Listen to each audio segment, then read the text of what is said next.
CRPF എങ്ങനെ മറ്റുള്ളവരിൽ നിന്ന് വ്യത്യാസമാണെന്നും വ്യത്യാസം റോളിലാണ് വ്യത്യാസം.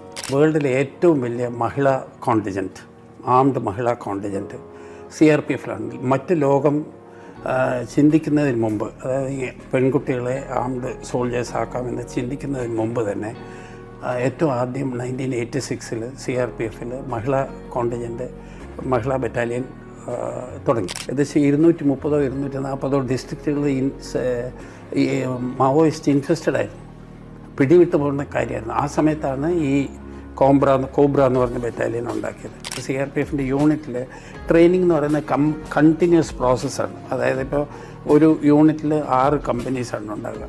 അതിൽ ഒരു കമ്പനി 2 മാസം വർഷം തോറും ട്രെയിനിങ് ചെയ്തിട്ടിരിക്കും. ഞാൻ പറയുന്നത് എന്താണെന്ന് വെച്ചാൽ ട്രെയിനിങ് വളരെ ഇമ്പോർട്ടൻ്റ് ആയിട്ടുള്ളൊരു ആക്ടിവിറ്റിയാണ് ഈ ഇങ്ങനെയുള്ള ഞങ്ങളുടെ ജോലികൾക്ക്.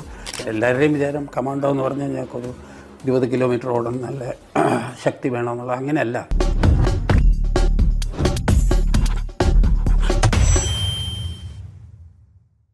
സർ, ഈ CRPFുമായി സംസാരിക്കുമ്പോൾ നമ്മൾ ലോകത്തെ ഏറ്റവും വലിയ പാരാമിലിറ്ററി ഫോഴ്സാണ്.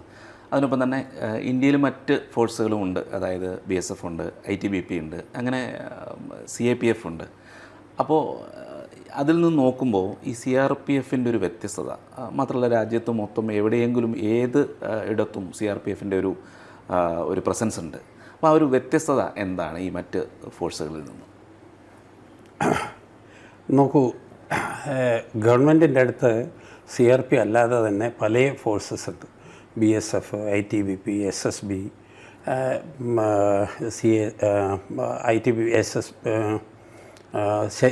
SSB ഇതെല്ലാം ഉണ്ട്. ഈ ഫോഴ്സുകളെല്ലാം തന്നെ എല്ലാം നല്ല ഫോഴ്സുകൾ തന്നെയാണ്. എല്ലാം അവരവരുടേതായ റോള് നല്ലോണം ചെയ്യുന്നുണ്ട്. ഈ ഫോഴ്സുകൾക്കെല്ലാം കാർഗിൽ യുദ്ധത്തിന് ശേഷം ഒരു ക്യാബിനറ്റ് കമ്മിറ്റി ഇരുന്നായിരുന്നു. അതിനെക്കുറിച്ച് പഠിച്ചിട്ട് ഈ ഫോഴ്സുകളെല്ലാത്തിനും എന്ത് ഡ്യൂട്ടിയാണ് ചെയ്യേണ്ടതെന്ന് സ്പെസിഫിക് ആയിട്ട് അസൈൻ ചെയ്തു. ബോർഡർ സെക്യൂരിറ്റി ഫോഴ്സിന് Indo Bangladesh and Indo Pakistan border guard ചെയ്യേണ്ടത്, അതാണ് അവരുടെ prime duty. Border guarding is their duty. Indo Tibetan border പോലീസിന് ഇന്ത്യയും ചൈനയും തമ്മിലുള്ള ബോർഡർ അവർ നോക്കുക. സശസ്ത്ര സേനാബൽ SSB ചൈനയുടെ പാർട്ട് ഓഫ് ചൈന ബോർഡറും മണിപ്പൂരും ഒക്കെയാണ് അവർ നോക്കുന്നത്. പിന്നെ വരുന്നത് CISF ആണ്. CISF വൈറ്റൽ ഇൻസ്റ്റലേഷൻസ്, ഗവൺമെൻറ്റിൻ്റെ വൈറ്റൽ ഇൻസ്റ്റലേഷൻസ്, എയർപോർട്ട്, ഇതൊക്കെ ഗാർഡിങ് ഡ്യൂട്ടി. പിന്നെ വരുന്നത് ആസാം റൈഫിൾസാണ്. ആസാം റൈഫിൾസ് പഴയ ഫോഴ്സാണ്. അവർ നോർത്ത് ഈസ്റ്റിൽ കൗണ്ടർ ഇൻസർജൻസി ഡ്യൂട്ടിയാണ് അവർ ചെയ്യുന്നത്. CRPFിനെ സംബന്ധിച്ചിടത്തോളം CRPFിൻ്റെ ഡെസിഗ്നേറ്റഡ് ഡ്യൂട്ടി എന്ന് പറയുന്നത് ഇൻറ്റേർണൽ സെക്യൂരിറ്റി ഡ്യൂട്ടിയാണ്, കൗണ്ടർ ഇൻസർജൻസി ഡ്യൂട്ടി. അതാണ് CRPFിന് പ്രൈമായിട്ട് അസൈൻ ചെയ്തിട്ടുള്ള ഡ്യൂട്ടി. ഇപ്പോൾ ചോദിച്ച ചോദ്യം CRPF എങ്ങനെ മറ്റുള്ളവരിൽ നിന്ന് വ്യത്യാസമാണെന്നും വ്യത്യാസം റോളിലാണ് വ്യത്യാസം. പിന്നെ അതിന് ചില പ്രത്യേകതകളുള്ള ഫോഴ്സാണ് CRPF. മറ്റ് ഫോഴ്സുകളെ വെച്ച് നോക്കുമ്പോൾ ചില പ്രത്യേകതകളുണ്ട്. ഒരു പ്രത്യേകത എന്താണെന്ന് വെച്ചാൽ ഇതാണ് മദർ ഫോഴ്സ്. 1939 തൊട്ടിട്ട് എസ്റ്റാബ്ലിഷ് ചെയ്ത് ഇത്ര കാലം വളരെ സക്സസ്ഫുള്ളായിട്ട് അതിൻ്റെ റെസ്പോൺസിബിലിറ്റീസ് മുഴുവൻ ചെയ്ത ഒരു ഫോഴ്സാണ് CRPF. ഇത് വേൾഡിലേക്ക് വെച്ച ഏറ്റവും വലിയ ഈ പാരാമിലിറ്ററി ഫോഴ്സിനോ അല്ലെങ്കിൽ സെൻട്രൽ ആംഡ് പോലീസ് ഫോഴ്സ് ഏറ്റവും വലുതാണ് നമ്പർ വൈസ്. പിന്നെ ഇതിന് ഫോഴ്സ് ഉള്ള ഒരേ ഫോഴ്സ് ഇതാണ്. ഇപ്പോൾ CRPക്ക് അകത്ത് തന്നെ സ്പെഷ്യലൈസ്ഡ് ഫോഴ്സസ് ഉണ്ട്. ഉദാഹരണത്തിന് വേൾഡിലെ ഏറ്റവും വലിയ മഹിളാ കോണ്ടിജൻറ്റ്, ആംഡ് മഹിളാ കോണ്ടിജൻറ്റ് CRPFിലാണെങ്കിൽ മറ്റ് ലോകം ചിന്തിക്കുന്നതിന് മുമ്പ്, അതായത് പെൺകുട്ടികളെ ആംഡ് സോൾജേഴ്സ് ആക്കാമെന്ന് ചിന്തിക്കുന്നതിന് മുമ്പ് തന്നെ ഏറ്റവും ആദ്യം 1986 CRPFിൽ മഹിളാ കോണ്ടിജൻറ്റ്, മഹിളാ ബറ്റാലിയൻ തുടങ്ങി. മഹിളാ ബറ്റാലിയൻ തുടങ്ങി ഇന്ന് 6 ബറ്റാലിയനുണ്ട്. 6 ബറ്റാലിയനുണ്ട്. 6 ബറ്റാലിയൻ മഹിളാ ബറ്റാലിയനുണ്ട്. അത് മാത്രമല്ല, RAF എന്ന് പറഞ്ഞിട്ടൊരു ഗ്രൂപ്പുണ്ട്. RAFിൻ്റെ ഒരു പ്ലാറ്റൂൺ ഡെഡിക്കേറ്റഡ് ആയിട്ട് 80 പെൺകുട്ടികൾ റെഡിയാണ്, ആംഡ്. അങ്ങനെ 15 ബറ്റാലിയൻ അതുമുണ്ട്. അപ്പോൾ ഫോഴ്സ് മഹിളയുണ്ട്. പിന്നെ വേറെ ഒരു സ്പെഷ്യാലിറ്റി എന്താണെന്ന് വെച്ച് കഴിഞ്ഞാൽ ഇതിൽ തന്നെ ഓരോ ജോലികൾക്കും സ്പെഷ്യലൈസ്ഡ് സ്പെഷ്യലൈസ്ഡ് ആയിട്ടുള്ള ഫോഴ്സസ് ഉണ്ട്. ഉദാഹരണത്തിന് കോബ്ര എന്ന് പറഞ്ഞു കഴിഞ്ഞാൽ സാധാരണ CRPF കൗണ്ടർ ഇൻസർജൻസി ഡ്യൂട്ടിയാണ് ചെയ്യുന്നത്. പക്ഷേ വളരെ അതിലെന്താ പ്രശ്നം എന്താണെന്ന് വെച്ച് കഴിഞ്ഞാൽ അത്ര വിചാരിക്കുന്നത്ര അഗ്രസീവായിട്ട് പോകാൻ പറ്റില്ല. ഇപ്പം നെക്സലൈറ്റ്സിനെയൊക്കെ ഫൈറ്റ് ചെയ്യുക എന്ന് പറഞ്ഞാൽ വളരെ ഹയർ ലെവൽ ഓഫ് സ്പെഷ്യലൈസേഷൻ വേണം, higher level of stamina, endurance, fire power, എല്ലാ കാര്യങ്ങളും വളരെ ഹയർ ആയിരിക്കണം. ഡീപ്പ് ജംഗിളിൽ ഇവിടെ നമുക്ക് വിശ്വസിക്കാൻ പറ്റില്ല, അത്രയ്ക്ക് ഡീപ്പായിട്ടുള്ള ജംഗിളിൽ ഇരുട്ടത്ത് 10, 14, 20 ദിവസം വെളിയിൽ പോയിട്ടാണ് ഇവർ ഓപ്പറേറ്റ് ചെയ്യുന്നത്. അങ്ങനെ ചെയ്യുന്ന ഒരു ഫോഴ്സാണ് കോബ്ര എന്ന് പറയുന്നത്. ഈ കോബ്ര വന്നത് 2007, 2008 അന്ന് ഇന്ത്യയിൽ ഏകദേശം 20 സ്റ്റേറ്റുകളിൽ ഏകദേശം 230, 240 ഡിസ്ട്രിക്റ്റുകളിൽ ഈ മാവോയിസ്റ്റ് ഇൻഫെസ്റ്റഡ് ആയിരുന്നു, പിടിവിട്ട് പോകുന്ന കാര്യമായിരുന്നു. ആ സമയത്താണ് ഈ കോബ്ര എന്ന് പറഞ്ഞ ബറ്റാലിയൻ ഉണ്ടാക്കിയത്. കോബ്ര എന്ന് പറഞ്ഞാൽ commando battalion for resolute action, അതാണ് കോബ്രയുടെ ഫുൾ ഫോം. അതുണ്ട്. അത് CRPFൻ്റെ അടുത്ത് 10 ബറ്റാലിയനുണ്ട്. ഇപ്പോൾ അത് വളരെ സക്സസ്ഫുൾ ആയിരുന്നു. എന്താണെന്ന് വെച്ചാൽ ഇപ്പോൾ മാവോയിസ്റ്റ് മുക്ത് ഭാരത് എന്നാണ് പറയുന്നത്. ഇപ്പോൾ അവരാണത് ചെയ്തത്.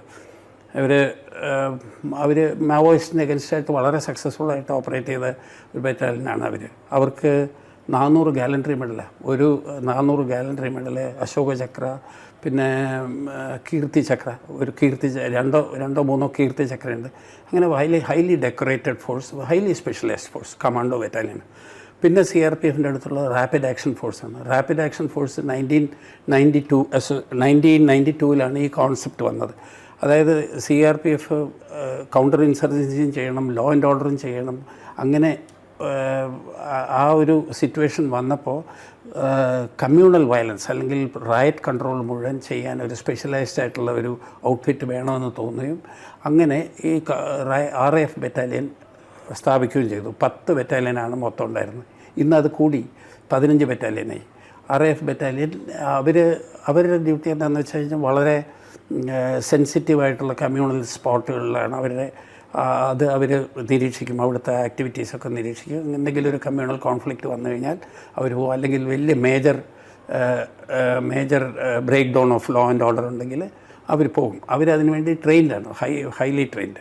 ഇപ്പോൾ ഈ ഫോഴ്സിൽ ഇപ്പോൾ മഹിളാ ബറ്റാലിയനായി, RAF ആയി, കോബ്ര കമാൻഡേഴ്സായി. ഇനി ഇത് പോരാഞ്ഞിട്ട് VIP സെക്യൂരിറ്റിയുടെ VIP security and SDG, special duty group എന്ന് പറയും. അതിന് വേറെ ഒരു ഇതുണ്ട്. ഇന്ത്യയിൽ പ്രൈം മിനിസ്റ്റർ ഒഴിച്ചാൽ പ്രൈം മിനിസ്റ്റർക്കാണ് SPG കവറുള്ളത്. SPGയിലും കൂടുതലും CRPF ഓഫീസർ, ഫീഡർ, എല്ലാ സെൻട്രൽ ഫോഴ്സസിനും ഫീഡർ ഓർഗനൈസേഷനാണ് CRPF. ഇതിൽ നിന്നാണ് ഓഫീസേഴ്സ് അതിൽ പോവുക. SPGയിലും കൂടുതൽ ഓഫീസേഴ്സ് CRPF എന്നുള്ള ടീം മുഴുവൻ CRPF എന്നുള്ളതാണ്. ഏതായാലും അതിൽ BSF എന്നും IPS എന്നും ഒക്കെ ആളുകൾ വരും. അവർ SPG വേറെ ആണ്. SPG പ്രൊട്ടക്ഷൻ സർവിങ് പ്രൈം മിനിസ്റ്റേഴ്സിന് മാത്രമേ ഉള്ളൂ. ബാക്കി എല്ലാവർക്കും പ്രൊട്ടക്ഷൻ Z കാറ്റഗറിയിലുള്ളവർക്ക് എല്ലാവർക്കും പ്രൊട്ടക്ഷൻ കൊടുക്കുന്നത് CRPF ആണ്, VIP. അപ്പോൾ അതിന് VIP സെക്യൂരിറ്റി ടീമുണ്ട്. അവർക്ക് VIP സെക്യൂരിറ്റി ട്രെയിനിങ് കൊടുക്കാൻ നോയിഡയിൽ VIP സെക്യൂരിറ്റി ട്രെയിനിങ് അക്കാഡമി ഉണ്ട്. അവരും വളരെ ഉജ്ജ്വലമായിട്ട് പെർഫോം ചെയ്യുന്നു. ഇപ്പോൾ ഈ ഇലക്ഷൻ സമയത്തും മറ്റ് സമയങ്ങളിലും ഹൈ വാല്യൂ മിനിസ്റ്റേഴ്സ് ഇവരൊക്കെ ക്രൗഡിനിടയ്ക്ക് പോകുമ്പോഴും ഇലക്ഷൻ നടക്കുമ്പോഴൊക്കെ സക്സസ്ഫുള്ളായിട്ടാണ് ഇതുവരെ ചെയ്തിരിക്കുന്നത്. അതാണ് വേറെ ഒരു പ്രത്യേകത. പിന്നെ അതിൽ നിന്ന് തന്നെ ഒരു സ്പെഷ്യൽ ഡ്യൂട്ടി ഗ്രൂപ്പ് എന്ന് പറഞ്ഞിട്ടുണ്ട്. അവരാണ് പ്രൈം മിനിസ്റ്ററുടെ റെസിഡൻസ്, പ്രൈം മിനിസ്റ്റർ ഓഫീസ്, അവിടെ അങ്ങനെയുള്ള സെൻസിറ്റീവായിട്ടുള്ള സ്ഥലങ്ങൾ അവരാണ് ഗാർഡ് ചെയ്യുന്നത്. ഇത് മറ്റുള്ള ഫോഴ്സും ഇതും തമ്മിൽ എന്താണെന്ന് വെച്ചാൽ ആ ഫോഴ്സ് മറ്റുള്ള ഫോഴ്സുകൾ എല്ലാം ഗാർഡിങ് ഫോഴ്സാണ്. Border guarding force, border security force guards the border, ITBP guards the border, CISF guards the institution, whereas CRPF is a combat force. It combats, it fights. This is the CRPF as well as Assam Rifle are fighting force. ഇതാണ് മെയിനായിട്ടുള്ള വ്യത്യാസം. ഈ CRPFിലേക്ക് ഇപ്പോൾ നമ്മൾ ഒരാൾക്ക് വരണം എന്നുണ്ടെങ്കിൽ അല്ലെങ്കിൽ തിരഞ്ഞെടുപ്പൊക്കെ എങ്ങനെയാണ് അതിൻ്റെ ഒരു പരിശീലനവും അതിന് വേണ്ടിയിട്ടുള്ള ആ ഒരു രീതിയിലുള്ള എന്തൊക്കെ ട്രെയിനിങ്ങാണ് കൊടുക്കുന്നത്? ഇതൊക്കെ ഒരു അതെ, അതായത് CRPFിൽ 3 ലെവലിൽ എൻട്രി ഉണ്ട്. ഒന്ന് ബേസ് ലെവൽ കോൺസ്റ്റബിളായിട്ടുള്ള സെലക്ഷന് SSB service selection staff selection commission staff selection commission എന്ന് പറഞ്ഞ് മിനിസ്ട്രിയുടെ അണ്ടറിലുണ്ട്. അവരാണ് ഈ കണ്ടക്ട് ചെയ്യുക. അവർ ചെയ്യുന്നത് എല്ലാ ഫോഴ്സസിനും ഒന്നിച്ചാണ് അവർ സെലക്ഷൻ നടത്തുക. അതിന് 10 പാസ്സായിരിക്കണം, ഫിസിക്കലായിട്ട് ഫിറ്റായിരിക്കണം, പിന്നെ ഒരു റിട്ടൺ എക്സാമിനേഷൻ ഉണ്ട്, ജനറൽ നോളജ്, ഇംഗ്ലീഷ് ഒരു പരീക്ഷയുണ്ട്. അത് കഴിഞ്ഞിട്ട് ഫിസിക്കൽ ടെസ്റ്റും പാസ്സാകണം. ഫിസിക്കൽ ടെസ്റ്റും പാസ്സാകണം, പിന്നെ മെഡിക്കൽ ടെസ്റ്റ്, വളരെ സ്ട്രിക്റ്റ് ആയിട്ടുള്ള മെഡിക്കൽ ടെസ്റ്റും പാസ്സാകണം. ഇത് പാസ്സായി കഴിഞ്ഞാലാണ് അവരെ എടുക്കുക. അതെങ്ങനെയാണെന്ന് വെച്ച് കഴിഞ്ഞാൽ ഓരോ സ്റ്റേറ്റ് വൈസ് റെപ്രസെൻറ്റേഷൻ ഉണ്ട്. അതനുസരിച്ച് ഇപ്പോൾ സ്റ്റേറ്റിൻ്റെ പോപ്പുലേഷൻ നോക്കിയിട്ട് ഫോഴ്സിൽ എത്ര പോപ്പുലേഷൻ ഉണ്ടെന്ന് നോക്കിയിട്ട് പ്രൊപ്പോർഷനേറ്റ് ആയിട്ട് ഡിവൈഡ് ചെയ്തിട്ടുണ്ട്. അങ്ങനെയാണ് കോൺസ്റ്റബിൾസിൻ്റെ. രണ്ടാമത്തെ level of entry sub inspector ലെവലിലാണ്. സബ് ഇൻസ്പെക്ടർ ലെവലിന് ആദ്യം സ്റ്റാഫ് സെലക്ഷൻ കമ്മീഷൻ്റെ ഒരു റിട്ടൺ എക്സാമിനേഷൻ ഉണ്ട്. റിട്ടൺ എക്സാമിനേഷൻ അതിന് സ്റ്റാഫ് സെലക്ഷൻ കമ്മീഷൻ സബ് ഇൻസ്പെക്ടറായിട്ട് സെലക്ഷൻ കിട്ടണമെങ്കിൽ മിനിമം ക്വാളിഫിക്കേഷൻ ഗ്രാജുവേഷനാണ്. റിട്ടൺ എക്സാമിനേഷൻ ഉണ്ട്, 3 പേപ്പർ റിട്ടൺ എക്സാമിനേഷൻ ഉണ്ട്. റിട്ടൺ എക്സാമിനേഷൻ കഴിഞ്ഞതിന് ശേഷം അത് ഈ ക്വാളിഫൈഡ് ആയവരെ ഫിസിക്കൽ ടെസ്റ്റ് ഉണ്ട്. അവർക്ക് ഫിസിക്കൽ ടെസ്റ്റും കഴിഞ്ഞിട്ട് ഒരു ഇൻ്റർവ്യൂ ഉണ്ട്, ഒരു ഇതുണ്ട്. അങ്ങനെയാണ് സബ് ഇൻസ്പെക്ടേഴ്സായിട്ട് വരുന്നവർ. പിന്നെ മൂന്നാമത്തെ ലെവൽ എന്നാൽ ടോപ്പ് ലെവലിൽ, അതായത് പണ്ട് DYSPs ഞങ്ങളൊക്കെ ചേരുമ്പോൾ DYSPs എന്നായിരുന്നു പറഞ്ഞത്. ഇപ്പോൾ അതിന് അസിസ്റ്റൻറ്റ് കമാൻഡൻറ്റ് എന്നാണ് പറയുന്നത്. അത് ക്ലാസ് 1 ഗ്രൂപ്പ് A പോസ്റ്റാണ്.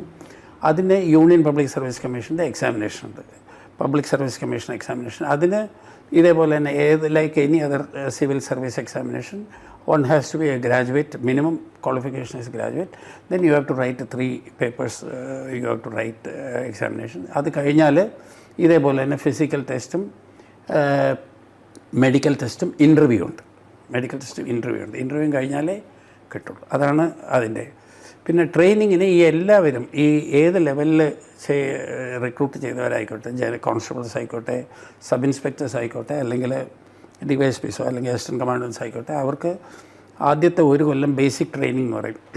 ബേസിക് ട്രെയിനിങ്, അതായത് റിക്രൂട്ട് ട്രെയിനിങ് സെൻറ്ററിലോ അല്ലെങ്കിൽ സെൻട്രൽ ട്രെയിനിങ് കോളേജിൽ, സബ് ഇൻസ്പെക്ടേഴ്സിനൊക്കെ സെൻട്രൽ ട്രെയിനിങ് കോളേജിലും, മറ്റേ ഓഫീസേഴ്സിന് CRPF academy ഡൽഹിയിലുണ്ട്, police academy.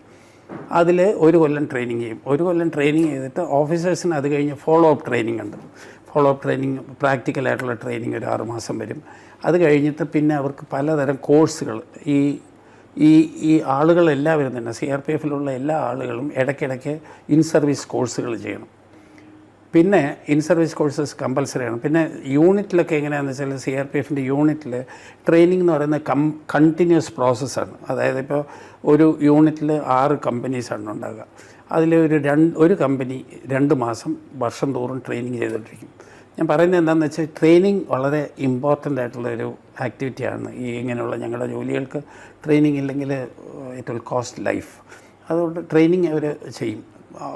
Sub ഇൻസ്പെക്ടേഴ്സിനും DYSPസിനും പലതരം കോഴ്സുകളുണ്ട്. ചില കോഴ്സുകൾ ആർമിയുടെ കൂടെ ചെയ്യും, ചില കോഴ്സുകൾ നാഷണൽ പോലീസ് അക്കാഡമിയിൽ ചെയ്യും, ചില കോഴ്സുകൾ ആർമിയിൽ പോയി ചെയ്യും, BSFൽ പോയി ചെയ്യും. അങ്ങനെ ഞങ്ങളുടെയും ഒരുപാട് ട്രെയിനിങ് ഫെസിലിറ്റീസ് വളരെ നല്ലതായി. ഏകദേശം 19 ട്രെയിനിങ് സെൻറ്റേഴ്സ് ഉണ്ട് ഞങ്ങൾക്ക്, CRPFനുണ്ട്. അതിൽ പോയി ട്രെയിനിങ് ചെയ്യും. അതാണ്. പിന്നെ അത് മാത്രമല്ല, ഈ CRPFലുള്ള എല്ലാവരും തന്നെ പ്രൊമോഷന് മുമ്പ് പ്രീ പ്രൊമോഷൻ കോഴ്സുണ്ട്.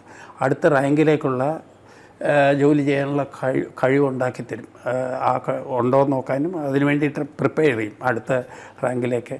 ആ കോഴ്സ് പാസ്സായാൽ മാത്രമേ DPC പേര് കൺസിഡർ ചെയ്യുള്ളൂ. അങ്ങനെയാണ് ഇത്. ഈ സ്പെഷ്യൽ ഫോഴ്സിനെ കുറിച്ച് പറയുമ്പോൾ ഇപ്പോൾ ഇന്ത്യക്ക് തന്നെ പാരാ സ്പെഷ്യൽ ഫോഴ്സ്, മാർക്കോസ്, അല്ലെങ്കിൽ അങ്ങനെ ഗരുഡ്, ഇങ്ങനെ സ്പെഷ്യൽ ഫോഴ്സുകളുണ്ട്. അപ്പോൾ ഈ കോബ്ര എന്ന് ഇപ്പം കമാൻഡോ ഫോഴ്സാണ്. അപ്പോൾ കോബ്രയുടെ ഒരു പരിശീലനം അതൊരു ടഫ് പരിശീലനമായിരിക്കുമല്ലോ. അതെ. കോബ്രയിൽ എങ്ങനെയാണെന്ന് വെച്ചാൽ, കോബ്രയിൽ ആളുകൾ ചേർന്ന് കഴിഞ്ഞിട്ട് 1-2 കൊല്ലത്തിനകം, അതായത് ചേർന്ന് ബേസിക് ട്രെയിനിങ് കഴിഞ്ഞ് കുറച്ച് ഫീൽഡ് എക്സ്പീരിയൻസ്, 1-1.5 കൊല്ലം ഫീൽഡ് എക്സ്പീരിയൻസ് കഴിഞ്ഞാൽ അവരെ കോബ്രയിലേക്ക് സെലക്ട് ചെയ്യും. കോബ്രയിലേക്ക് സെലക്ട് ചെയ്യുന്നതിൻ്റെ മെയിനായിട്ടുള്ളത് എന്താണെന്ന് വെച്ച് കഴിഞ്ഞാൽ, മെയിനായിട്ടുള്ളത് ഫിസിക്കൽ ഫിറ്റ്നസ്സും മെൻ്റൽ അലേർട്ട്നെസ്സും. എല്ലാവരുടെയും വിചാരം കമാൻഡോ എന്ന് പറഞ്ഞു കഴിഞ്ഞാൽ ഒരു 20 കിലോമീറ്റർ ഓടാൻ നല്ല ശക്തി വേണമെന്നുള്ളത്. അങ്ങനെയല്ല. പ്രസൻസ് ഓഫ് മൈൻഡ് വളരെ കറക്റ്റായിരിക്കണം. ആ സമയം അപ്രീസിയേഷൻ വളരെ കറക്റ്റായിരിക്കണം. അതുകൊണ്ട് നല്ല ഷാർപ്പായിട്ട് ബ്രെയിൻ ഉപയോഗിക്കാൻ പറ്റുന്നവനും, നല്ല എൻഡുവറൻസ് ഉള്ളവനും, നല്ല മനസ്സിന് കട്ടിയുള്ള അങ്ങനെയുള്ള കോൺസ്റ്റബിൾസിനെയും സബ് ഇൻസ്പെക്ടേഴ്സിനെയും ഓഫീസേഴ്സിനെയും സെലക്ട് ചെയ്യും ഈ കംപ്ലീറ്റ് ഫോഴ്സിന്. അത് കഴിഞ്ഞിട്ട് കോബ്ര ട്രെയിനിങ് അക്കാഡമി ഉണ്ട്. ഞങ്ങളുടെ കമാൻഡോ ട്രെയിനിങ് അക്കാഡമി ഉണ്ട്, ബൽഗാമിലും ഒറീസയിലും ഒരെണ്ണമുണ്ട്. അവിടെ ഇവർ 4 മാസത്തേക്ക് ട്രെയിനിങ്ങിന് പോകും. ആ 4 മാസം കൊണ്ട് അവരെ ഫിസിക്കലായിട്ടും അവരുടെ എല്ലാം പലതരം വെപ്പൺ ഉപയോഗിക്കാൻ, ഇൻ്റലിജൻസ് കളക്ഷൻ, മാപ്പ് റീഡിങ്, അങ്ങനെ എല്ലാ കാര്യങ്ങളിലും അവരെ വളരെ തറവായിട്ട്, വളരെ വളരെ ടൈറ്റായിട്ടുള്ള, വളരെ ഹാർഡായിട്ടുള്ള ട്രെയിനിങ്. ഈ 4 മാസം ട്രെയിനിങ് സക്സസ്ഫുള്ളായിട്ട് ചെയ്താൽ മാത്രമേ അവനെ കമാൻഡോയിലേക്ക് എടുക്കുള്ളൂ. ഈ 4 മാസം ട്രെയിനിങ് കഴിഞ്ഞാൽ അവന് ഇൻസിഗ്നിയ കൊടുക്കും, കമാൻഡോ എന്നുള്ള ഇൻസിഗ്നിയ കൊടുക്കും. അതിൽ പാസ്സാകണം. അതാണ് ഏറ്റവും ടഫസ്റ്റ്. അങ്ങനെയാണ് അതിൻ്റെ കാര്യം. ഈ ഒരു CRPF-ൻ്റെ ഒരു ഇത്രയും കാലത്തെ ഒരു പ്രവർത്തന ചരിത്രം നോക്കുമ്പോൾ ഒരുപാട് പലയിടങ്ങളിലും ഇപ്പോൾ മാവോയിസ്റ്റുകൾക്കെതിരെ ആയിക്കോട്ടെ, കാശ്മീരിൽ അവർക്കെതിരെ തീവ്രവാദികൾക്കെതിരെ ആയിക്കോട്ടെ, ഇവിടെ എല്ലാം ഏറ്റവും ആദ്യം ഹിറ്റ് കിട്ടുന്നതും അങ്ങോട്ട് ചെയ്യാൻ പോകുന്നതും CRPF-ൻ്റെ ഒരു ചുമതലയാണ്. അപ്പോൾ ഈ ഒരു ഫോഴ്സിൻ്റെ ആ ഒരു പ്രാധാന്യവും അതിനൊപ്പം തന്നെ ഇവർ നേരിട്ട ഏറ്റവും വലിയ പ്രശ്നവും ഏറ്റവും ഡയറിങ് ആയിട്ടുള്ള ഓപ്പറേഷൻസും ഒക്കെ എവിടെയായിരുന്നു? അതായത് ഞാൻ നേരത്തെ പറഞ്ഞല്ലോ, ഈ ഞങ്ങളുടെ റോൾ അങ്ങനത്തെയാണ്. അതായത് കൗണ്ടർ ഇൻസർജൻസിയാണ് ഞങ്ങളുടെ റോൾ, CRPF-ൻ്റെ റോൾ. അപ്പോൾ CRPF കൗണ്ടർ ഇൻസർജൻസി ഡ്യൂട്ടിക്ക് പോകുമ്പോൾ നാച്ചുറലായിട്ട് ഫസ്റ്റ് റെസ്പോണ്ടറാണ്. ആദ്യം പോകുമ്പോൾ ചിലപ്പോൾ ഹിറ്റ് കിട്ടിയെന്നിരിക്കുക, അല്ലെങ്കിൽ ആദ്യം ഇൻസർജൻസുമായിട്ട് കോണ്ടാക്റ്റ് ആകുന്നത് CRPF ആയിരിക്കും. അതേപോലെ തന്നെ ലോ ആൻഡ് ഓർഡറിലാണെങ്കിൽ ഈ വലിയ ലോ ആൻഡ് ഓർഡർ ഇഷ്യൂസ് വരികയാണെങ്കിൽ RAF ഒക്കെ ഡിപ്ലോയ് ചെയ്യുകയാണെങ്കിൽ അവരായിരിക്കും ഇമ്മീഡിയറ്റ് ആയിട്ട് കോണ്ടാക്റ്റ് വരിക. ഇപ്പോൾ ഇതിൻ്റെ ഓപ്പറേഷൻസ് നല്ല ഓപ്പറേഷൻ, ഏറ്റവും വലിയ ഓപ്പറേഷൻ ഏതാണെന്ന് ചോദിച്ചു കഴിഞ്ഞാൽ അത് എൻഡ്ലെസ് ആണ്. എല്ലാം it's A succeeding force. It has stood ഞാൻ പറയുന്നത് it has stood the test of time. ഇപ്പോൾ ഞങ്ങളുടെ ഉദാഹരണത്തിന് ഇപ്പോൾ മഹിളാ ബറ്റാലിയൻ എടുക്കും. മഹിളാ ബറ്റാലിയൻ എടുത്തു കഴിഞ്ഞാൽ വേൾഡ് റെക്കോർഡാണ്, അവരാണ് ഏറ്റവും വലുത്. രണ്ടാമത്തെ റെക്കോർഡ് എന്താണെന്ന് വെച്ച് കഴിഞ്ഞാൽ അവരുടെ വേൾഡിൽ ആദ്യത്തെ all woman formed unit, female formed unit, police unit UN-ലേക്ക് പോയത് ഇവിടുന്നാണ്, CRPF-ൻ്റെ പോയത്. കൊസോവോ, ഹെയ്ത്തി, ലൈബീരിയ, ജാഫ്ന, 4 പോയി. 2007 തൊട്ട് 2016 വരെ മഹിളകൾ പോയിട്ടുണ്ട്. RAF-ൻ്റെ അതേപോലെ മെയിൽ ഫോംഡ് പോലീസ് യൂണിറ്റ്, അതും ഈ സ്ഥലങ്ങളിലൊക്കെ പോയിട്ടുണ്ട്. ഈ സ്ഥലങ്ങളിൽ പോയി വളരെ രാജ്യത്തിന് ഒരുപാട് നല്ല പേര് കൊണ്ടുവന്നത്, UN റെക്കഗ്നൈസ് ചെയ്യുന്നതാണ്, UN പീസ് കീപ്പിങ്ങിന്. IPKF-ൽ ആദ്യം പോയത് ആർമി പോയിരുന്നു. ഈ CRPF പോയതിന് ശേഷമാണ് ആർമി പോയത്. ആദ്യം പോയത് 63 ബറ്റാലിയൻ CRPF-ഉം മഹിളാ ബറ്റാലിയനുമാണ് പോയത്, ജാഫന കത്തുമ്പോൾ പോയത്. അപ്പോൾ ഇതാണ് അതിൻ്റെ ഇപ്പോൾ ഏത് ഓപ്പറേഷനും സക്സസ്ഫുൾ എന്ന് പറഞ്ഞു കഴിഞ്ഞാൽ എല്ലാ ഓപ്പറേഷനും സക്സസ്ഫുൾ ആണെന്ന് ഞാൻ പറയാൻ ആഗ്രഹിക്കുള്ളൂ. പിന്നെ you are dealing with human beings. അപ്പോൾ ചില നഷ്ടങ്ങൾ ഞങ്ങൾക്കുണ്ടാകും, ചില നഷ്ടങ്ങൾ അവർക്കുണ്ടാകും, അങ്ങനെയൊക്കെ ഉണ്ട്. അങ്ങനെ ഫോംഡ് യൂണിറ്റ് ഉണ്ട്. അതേപോലെ ഇപ്പോൾ കോബ്രയുടെ എന്ന് പറഞ്ഞു കഴിഞ്ഞാൽ കോബ്രയുടെ ഏറ്റവും വലിയ നക്സലൈറ്റ് ലീഡറിനെ പിടിച്ചത് പറഞ്ഞ് വിശ്വസിക്കില്ല, 10-15 ദിവസം കമാൻഡോസ് നടന്ന് കാട്ടിൽ പോയി കാറ്റിൽ പോയി ഒരു ബുള്ളറ്റ് പോലും ഫയർ ചെയ്യാതെയാണ് പിടിച്ചത്. ഒരു ബുള്ളറ്റ് പോലും ഫയർ ചെയ്തില്ല. കാട്ടിൽ ഇരുട്ടം നീങ്ങി രാത്രി അവർ ഉറങ്ങുമ്പോഴാണ് 15 പേരെ മറ്റും പിടിച്ചു എന്ന് പറയുന്നിട്ട് പിടിച്ചത്. അത് നമ്മൾ ഈ ഓപ്പറേഷൻ എന്ന് പറയുമ്പോൾ ഭയങ്കര വെടിവെട്ടോ അങ്ങനെ ഒരിതല്ല. ഇത് ഇങ്ങനെയാണ്. മറ്റേ CRPF യൂണിറ്റിൻ്റെ സാധാരണ യൂണിറ്റിൻ്റെ ഉദാഹരണം എടുക്കുകയാണെങ്കിൽ, സാധാരണ യൂണിറ്റാണ് രാം മന്ദിർ സേവ് ചെയ്തത്. രാം മന്ദിർ എനിക്കന്ന് 2005-ലാണോ 2007-ലാണോ എനിക്കിപ്പോൾ ശരിക്കും ഓർമ്മ കിട്ടുന്നില്ല.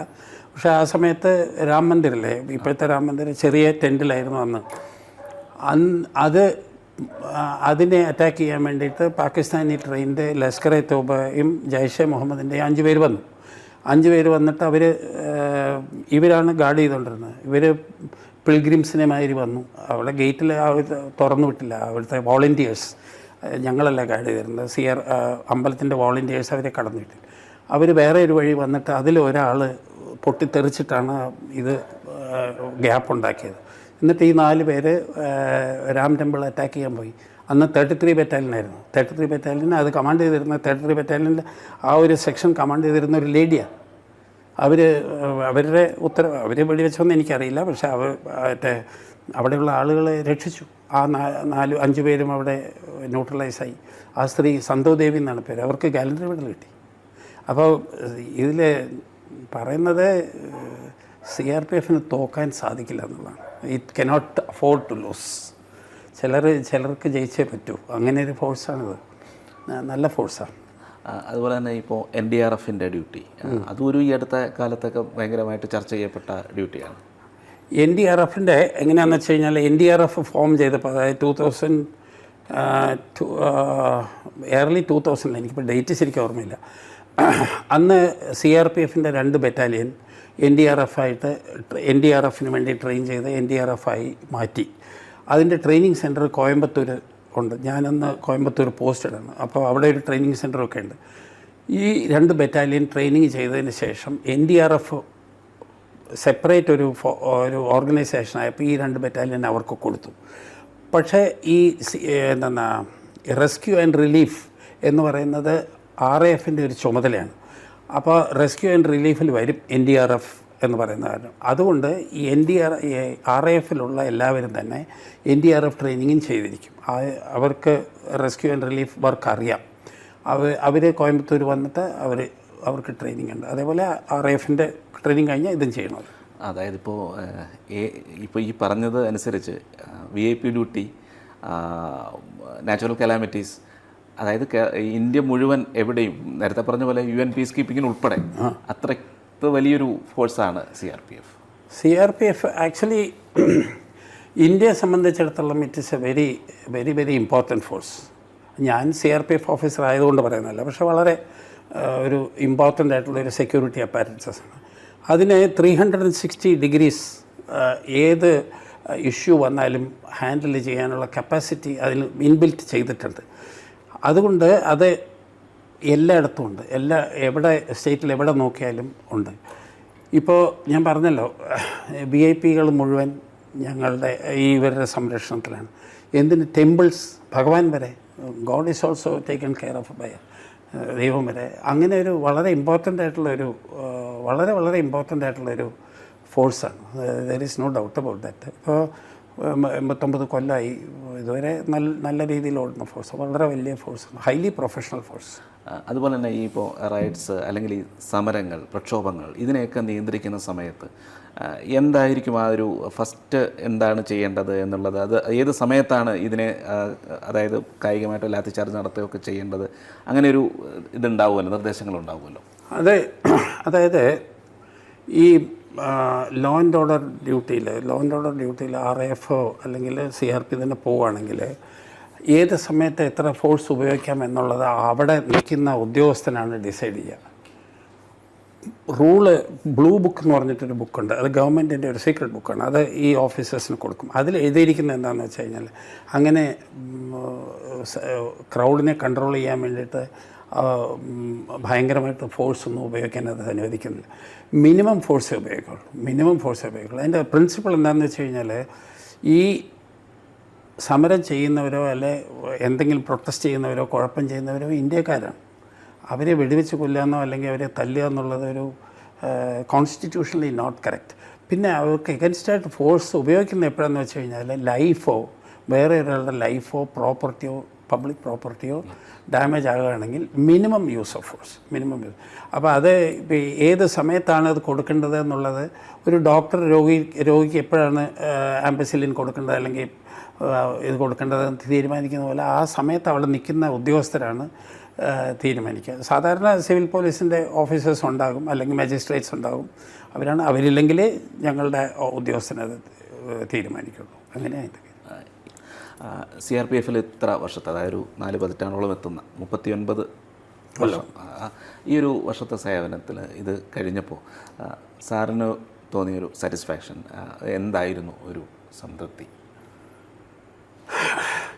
അതായത് 39 കൊല്ലത്തിൽ ഒരു ദിവസം പോലും, ഒരൊറ്റ ദിവസം പോലും എനിക്ക് ബോറടിച്ചിട്ടില്ല. I was fully engaged. പിന്നെ ഈ 39 കൊല്ലത്തിൽ ഒരു ദിവസം പോലും ഞാൻ എൻ്റെ ഒരു അഭിമാനം വിട്ടിട്ട് ഒരു ഗൗരവമല്ലാതെ എനിക്ക് ജോലി ചെയ്യേണ്ടി വന്നിട്ടില്ല. മൂന്നാമത്തെ കാര്യം, ദ ഫോഴ്സസ്, ഈ CRPF എനിക്ക് തന്ന അഭിമാനവും അലങ്കാരങ്ങൾ, മെഡലുകൾ, അതായത് തന്നതും എനിക്ക് സർവീസിൽ എനിക്ക് കിട്ടിയ കംഫർട്ട്സും അതൊക്കെ വെച്ച് നോക്കുമ്പോൾ I am very happy with the force. അതും ഇത്രയും നല്ലൊരു ഫോഴ്സിൽ ഇത്രയും നല്ല രീതിയിൽ 39 കൊല്ലം സർവീസ് ചെയ്തിട്ട് പിരിയുക എന്ന് പറയുന്നത് വളരെ വളരെ അഭിമാനത്തിനുള്ള കാര്യമാണ്. എനിക്കൊരു പ്രാർത്ഥനയുള്ളൂ, ഇനി ഒരു ജന്മം കിട്ടുകയാണെങ്കിൽ അതെനിക്കിതിൽ തന്നെ വന്നാൽ മതിയെന്ന്. എനിക്ക് വേറെ ഒരു സർവീസിനോടും എനിക്ക് വലിയൊരു അട്രാക്ഷൻ ഒന്നും തോന്നിയിട്ടില്ല. എല്ലാവരും പറയും മറ്റേതിൽ സിവിൽ പോലീസിലാണ് പവറുണ്ട്, IAS ആണ്, അങ്ങനെയൊന്നുമില്ല. നമ്മൾ ഇതിലെ ജോലി it can satisfy A well meaning person എന്നാണ് എനിക്ക് തോന്നുന്നത്. നല്ല ആണുങ്ങൾക്ക് പറ്റിയ ജോലിയാണ്. ഒരുപാട് അഡ്വഞ്ചർ. പിന്നെ പിന്നെ വേറെ ഒരു കാര്യം കൂടെ, ഈ 39 കൊല്ലവും ഞാൻ എൻ്റെ മനസ്ഥിതി, എൻ്റെ മനസ്സ് ഒരു 30-35 വയസ്സുകാരൻ്റെ മാതിരിയാണ്. എന്താണെന്ന് വെച്ചാൽ ഞാൻ നോക്കുന്ന ആളുകളുടെ പ്രായം 20-35-30 വയസ്സാണ്. അപ്പോൾ അവർ ആ സ്ഥിതിയിലാണ് എന്നോട് സംസാരിക്കുക. ഞാൻ ആ രീതിയിലേക്ക് ഇറങ്ങിയതാണ് അവരോട് സംസാരിക്കുക, എല്ലാ ഓഫീസേഴ്സും. അപ്പോൾ അത് നല്ലൊരു അനുഭവമാണ്. പിന്നെ വേറെ ഒരു കാര്യം കൂടെ എന്ന് പറഞ്ഞാൽ 39 ദിവസം ഹൈലി ഡിസിപ്ലിൻഡ് ലൈഫ്. തോന്നിയ ദിവസമൊന്നും അങ്ങനെ കാണിക്കാൻ പറ്റില്ലല്ലോ. നല്ല പിന്നെ വേറെ ആരുടെയും മുമ്പിൽ വളയേണ്ട കാര്യമില്ല. പൊളിറ്റീഷ്യൻസോ അങ്ങനെയൊന്നുമില്ല. നമ്മുടെ ജോലി ചെയ്യുക, നമ്മുടെ മേലുദ്യോഗസ്ഥന് എന്ത് പറയുന്നു അത് ചെയ്യുക, അല്ലെങ്കിൽ അവരെ റെസ്പെക്റ്റ് ചെയ്യുക, സ്വന്തം കാര്യങ്ങൾ നോക്കുക, താഴെയുള്ള ആളുകളെ നോക്കുക. അതാണ്. താഴെയുള്ള ആളുകൾ ബെസ്റ്റ് ട്രൂപ്സ്. അത്രയും അഭിമാനിക്കാൻ പറ്റിയ ഒരു സർവീസാണ്. എനിക്ക് തോന്നുന്നില്ല, എന്നെ സംബന്ധിച്ചിടത്തോളം I am a very satisfied, very contented man, and I am very very very proud of what I was in force. ഒരുപാട് ജൂനിയേഴ്സിനെ ട്രെയിനറും കൂടെയാണ്, ട്രെയിനിങ് ഇതിൻ്റെ ഹെഡൊക്കെ ആയിരുന്നു. ഒരുപാട് ജൂനിയേഴ്സിനെ ട്രെയിൻ ചെയ്തിട്ടുണ്ടാവുമല്ലോ. അപ്പോൾ അവരുടെയൊക്കെ ഒരു സ്നേഹം ഇപ്പോഴും. ട്രെയിനിങ് ഞാൻ പറഞ്ഞല്ലോ, ഞാൻ ബേസിക്കായിട്ട് എനിക്ക് ഒരുപാട് ഓപ്പർച്യൂണിറ്റി ട്രെയിനിങ്ങിൽ കിട്ടിയിട്ടുണ്ട്. CRPF-ൽ തന്നെ ഞാൻ 3 ട്രെയിനിങ് കോളേജിൽ ജോലി ചെയ്തിട്ടുണ്ട്. റിക്രൂട്ട് ട്രെയിനിങ് സെൻറ്റർ ഇപ്പോൾ തിരുവനന്തപുരത്ത് നിന്ന് മറ്റേ കണ്ണൂരുള്ള ട്രെയിനിങ് സെൻറ്റർ, അത് ഞങ്ങളുടെ ട്രെയിനിങ് സെൻറ്റർ പെരിങ്ങം എന്ന് പറയുന്ന ട്രെയിനിങ് സെൻറ്റർ. അതിൻ്റെ ഫസ്റ്റ് ഓഫീസർ ഞാനാണ്. തിരുവനന്തപുരത്തായിരുന്നു, കുറച്ച് ദിവസമേ ഇരുന്നുള്ളൂ, പക്ഷേ ഞാനായിരുന്നു അത് വരുന്നത്. പിന്നെ സെൻട്രൽ ട്രെയിനിങ് കോളേജ് C2 ഇവിടെ CTC കോയമ്പത്തൂർ, അവിടെ ഒരു ടെന്യൂർ ചെയ്തു. സെൻട്രൽ ട്രെയിനിങ് കോളേജ് 1 നീമച്ച്, അതിൽ ഞാൻ ഒരു ടെന്യൂർ ചെയ്തിട്ടുണ്ട്. ഇത് പോരാതെ ഞാൻ 6 കൊല്ലം നോർത്ത് ഈസ്റ്റേൺ പോലീസ് അക്കാഡമിയുടെ ഡയറക്ടറായിരുന്നു. നോർത്ത് ഈസ്റ്റേൺ പോലീസ് അക്കാഡമി എന്ന് പറഞ്ഞു കഴിഞ്ഞാൽ നോർത്ത് ഈസ്റ്റിലെ പോലീസിലെ സബ് ഇൻസ്പെക്ടേഴ്സും DYSPസിനെയും ട്രെയിനിങ് ചെയ്യുന്ന ഒരു സെൻട്രൽ ഗവൺമെൻറ്റിൻ്റെ ഡയറക്റ്റ്ലി അണ്ടറിൽ. അതിൽ ഞാൻ ഡയറക്ടറായിരുന്നു. അങ്ങനെ എനിക്ക് ട്രെയിനിങ്ങിന് ഒരുപാട് ഓപ്പർച്യൂണിറ്റി കിട്ടിയിട്ടുണ്ട്. ട്രെയിനിങ്ങിൻ്റെ ഒരു സന്തോഷം എന്താണെന്ന് വെച്ചാൽ നമുക്ക് ആളുകളിൽ വരുന്ന മാറ്റം കാണാൻ പറ്റും. ട്രെയിനിങ്ങിന് വരുമ്പോൾ ഉള്ള ആളല്ല തിരിച്ചു പോകുമ്പോൾ. അപ്പം നമുക്ക് ഒരുപാട് സാറ്റിസ്ഫാക്ഷൻ കിട്ടും. ഇത് ഞാൻ മെനഞ്ഞെടുത്ത അതെന്ന് പറയും. പിന്നെ ട്രെയിനിങ്ങിലിരിക്കുമ്പോൾ എന്നാന്ന് വെച്ചാൽ ഗുരുശിഷ്യ ബന്ധമാണ്. അവരൊരിക്കലും ഞങ്ങളും മറക്കില്ല, ഞങ്ങളെ അവരും മറക്കില്ല. ഒരുപാട് ബഹുമാനവും സ്നേഹവും കിട്ടുന്നുണ്ട്.